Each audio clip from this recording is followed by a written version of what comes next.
Welcome to the Great Sand Dunes National Park. The first people to enter the San Luis Valley and the Great Sand Dunes were nomadic hunter and gatherers who followed herds of bison and mammoth. They otherwise avoided the region due to its scarcity of resources. Many of the native tribes didn't live in the area, but there was sacred and spiritual value to the dunes. The tribes that used the San Luis Valley were the Navajo, the Ute, the Apache, and the Pueblo. Zebulon Pike traveled to the sand dunes in the Sangre de Cristo Mountains in 1807. He was commissioned to go as far west as Arkansas and the Red River, but by 1806 he reached what today is Pueblo, Colorado. An excerpt from his journal reads, "The sandhills extended up and down the foot of the White Mountains, about 15 miles, and appeared to be 5 miles in width. Their appearance was exactly that of the sea in a storm. The Rockies were eventually explored. Treaties were signed and broken with resident tribes, while a diverse group of people moved into Colorado." Fort Garland was founded in 1852 and was home to a diverse group of soldiers that patrolled the Great Sand Dunes, protecting settlers and natives. The gold rush of 1853 brought thousands of miners to the Rockies in hopes of striking gold and silver, sparking the creation of a mining operation in Colorado that's still there today. Mining operations were set up along Medano Creek, right alongside the dunes. Great Sand Dunes National Park was established in 1932. There was threat from being destroyed in the wake of the gold rush and being mined for cement production.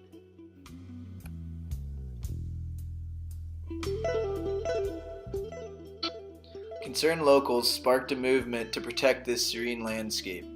Members of the Ladies PEO sponsored a bill to Congress. The Great Sand Dunes was given the status of a national monument.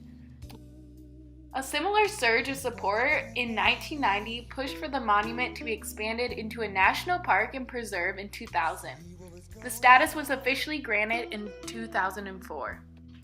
As a national park, Great Sand Dunes is a Category 2 IUCN and is managed for the protection of resources and recreation.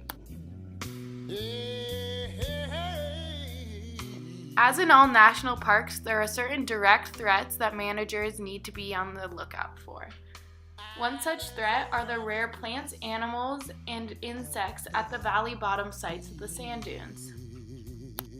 One such rare insect is the tiger beetle. It needs alkaline soils in order to lay its eggs and relies heavily on the water resources in the park. In the San Luis Valley, hydrological modifications are detrimental to the ecosystem, which makes water a valuable resource. Surface water resources and groundwater resources are also connected to the valley bottom wetlands. Hydrologic developments like irrigation systems have effect on the amount of sediment that is redeposited in the dunes. Medano Creek, which flows from the foot of Mount Harold down into the dunes, was completely dried up by May of this year. Farmers and ranchers alike have been dealing with drought for years, but now they're facing a new threat: oil and gas development, hydraulic fracturing. In 2006, Lexum, a Canadian company, informed the U.S. Fish and Wildlife Service that it planned to begin oil and gas exploration in Baca National Wildlife Reserve. In December 2007, the district court ruled against them, decreeing that U.S. Fish and Wildlife Services prohibit all ground-disturbing activities. The Baca National Wildlife Reserve's close proximity to the sand dunes makes any oil and gas drilling close by detrimental to the ecosystem.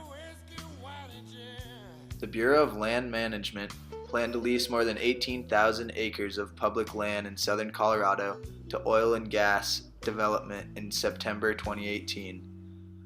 the BLM delayed leasing the 18,358 acres for oil and gas development.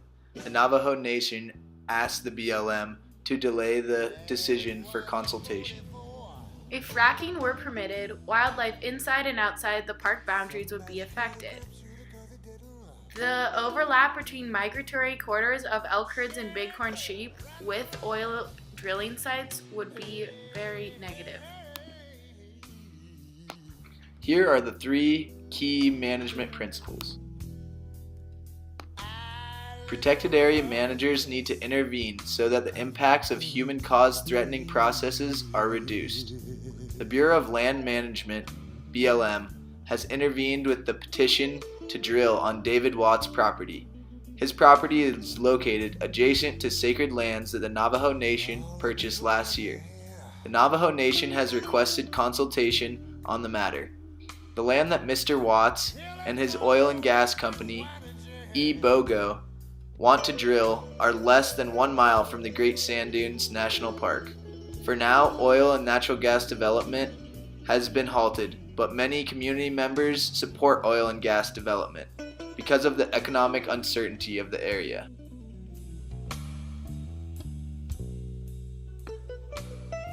Threats can arise as a tyranny of small development decisions over time and can change the nature of values of protected areas.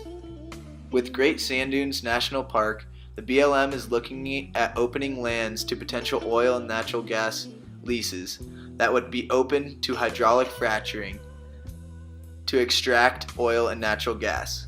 Constituents that don't want the BLM to open these lands are local communities, the Navajo Nation, and their president, Russell Begay, conservation groups like Sierra Club, Wild Earth Guardians, and officials of the EPA.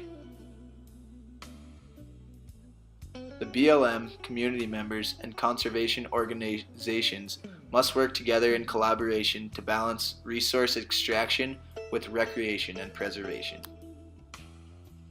Threatening processes will be diminished when protected areas are managed as a part of a community effort to achieve outcomes at a landscape or regional level. Citizens for Huerfano County President Jeff Bridges states, "We're appalled by the possible impact, especially given to the proximity to the Great Sand Dunes National Park, and we object to being sidelined by diminished public comment periods, expedited paper trails, and tepid BLM environmental assessments that find no significant impact." Effective environmental planning processes are necessary to combat threats to protected areas. Zoning schemes designating camping spots and backcountry access are key. Game management to conserve and preserve the habitat, and the reduction in extractive resource use are effective ways at managing the Great Sand Dunes National Park.